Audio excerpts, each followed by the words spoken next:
Muy buenas noches. Mi nombre es Mauricio González Olave.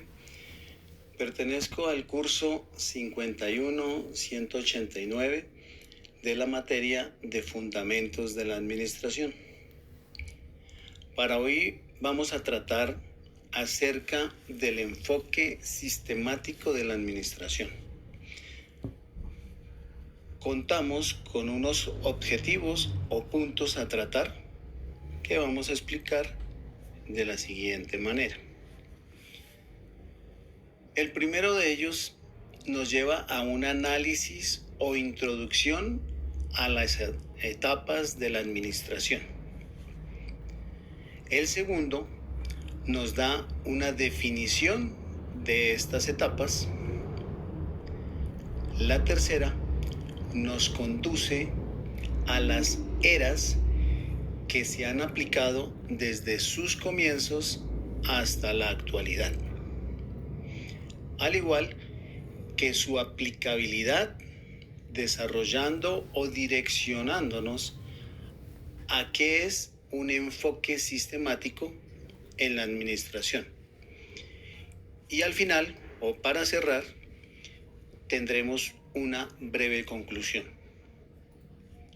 Empecemos. El surgimiento de la administración hace parte integral de las actividades propias que realiza el ser humano a fin de lograr sus objetivos personales y satisfacer a un entorno social. Esto nos lleva a querer desarrollar un sistema empresarial dinámico y competitivo que abarque de manera generalizada esquemas, organigramas y metodologías innovadoras que lleven al crecimiento de cualquier empresa en diferentes sectores.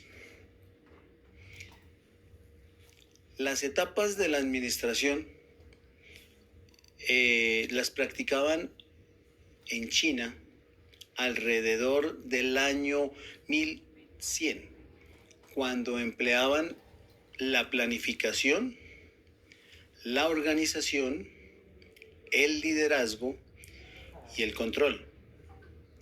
Hay que tener en cuenta que durante su historia la administración ha tenido evoluciones y se ha identificado en estas diferentes etapas. Ahora, las etapas de la historia en la administración hay que tener en cuenta y conocer su evolución para así poder proyectar su desarrollo. La administración ha sido una actividad humana desde hace tiempos antiguos y sin embargo no fue sino hasta el siglo XIX que se comenzó a estudiar y a sistematizar de manera formal. A lo largo de la historia se ha identificado diferentes etapas en la evolución y desarrollo de la administración. A continuación, presentan algunas de estas etapas en la administración. La etapa empírica de la época intuitiva. En esta etapa se refiere a la época en la que la administración se lleva a cabo de una manera intuitiva y empírica. No existían teorías o principios establecidos y los procesos administrativos se basaban en la experiencia y el conocimiento adquirido a través de la práctica. La administración empírica predominó desde la época antigua hasta los fines del siglo XIX. Es decir, que aprendieron haciendo sin tener los estudios necesarios para tal fin. La etapa científica, la que desarrolla las teorías y principios. La etapa científica se caracterizó por la aplicación del método científico al estudio de la administración. Se desarrollaron teorías y principios que permitieron sistematizar los procesos administrativos y mejorar la eficiencia y eficacia en las organizaciones. De esta manera, se destacan los aportes que realizó Frederick Taylor, quien propuso la aplicación del método científico a la administración, y Henry Fayol, quien estableció los principios básicos de la administración. La etapa de la teoría de relaciones humanas, encaminada a favorecer o mostrarnos los factores sociales y psicológicos para mejorar la producción, nos habla que en esta etapa se reconoció la importancia de las relaciones humanas en la administración. Se desarrolló la teoría de las relaciones humanas, se centró en el estudio de la influencia de los factores sociales y psicológicos en la productividad de los mismos trabajadores. Entre los principales investigadores de esta etapa se encuentra Elton Mayo y Chester Barnard. La etapa de la contingencia, que se enfocó en las estructuras y procesos. Esta nos habla de estructuras y procesos organizacionales que dependían de la adecuación entre su estructura y su entorno. Esta etapa se caracterizó por la integración de varias disciplinas, como la sociológica y la psicológica, en el estudio de la administración. La etapa de los sistemas, que propuso desarrollar componentes y sus subsistemas. Allí se propuso que las organizaciones con sistemas complejos y que interactuaran en su propio entorno. Esta teoría se enfocó en el estudio de los procesos de retroalimentación y en la identificación de los componentes y subsistemas que conforman una organización. La teoría de los sistemas se desarrolló para la década de 1960 y es considerada una de las más influyentes en la administración moderna. La civilización humana representa dos eras muy importantes.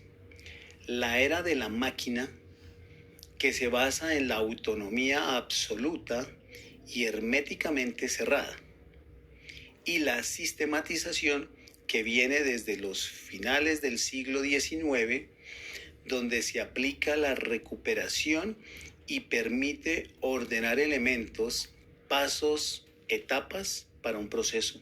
La administración ha sufrido distintas transformaciones con el paso del tiempo, entre las cuales ya se les mencionó o les mencioné anteriormente.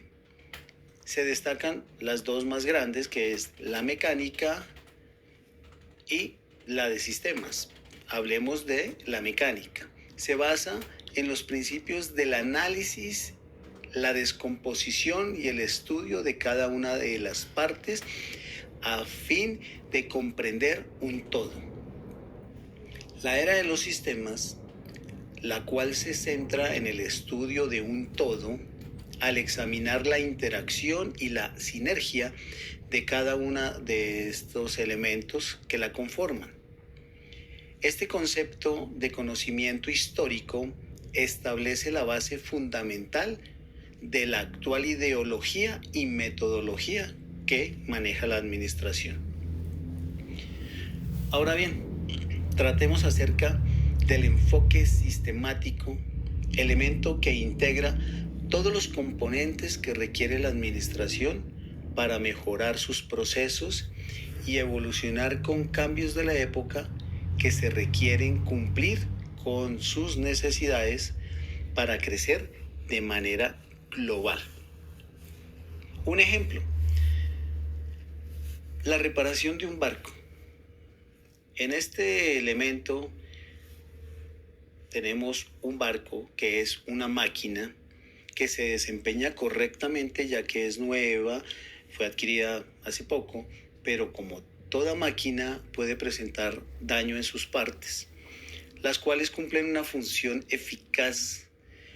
Por eso, si uno de sus componentes falla, también lo hará todo el mecanismo y por ende nuestro barco no va a poder zarpar.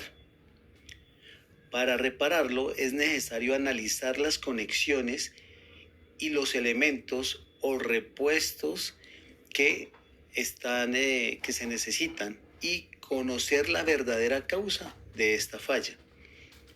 Si nosotros sabemos cuál es la falla que presenta nuestro mecanismo, nuestro barco, podemos solucionarlo. Lo mismo nos pasa con una empresa que si conocemos todos los puntos o los pasos o las deficiencias o fallas que tiene nuestra empresa, la podemos corregir.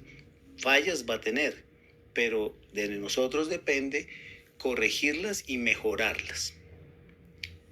Ya por último, podemos concluir que la administración ha sufrido distintas transformaciones con el paso del tiempo, que han permitido crecer y minimizar las fallas, mejorando los diferentes procesos y etapas en las que la administración requiere cada día. Agradezco su atención, muy amables por este espacio.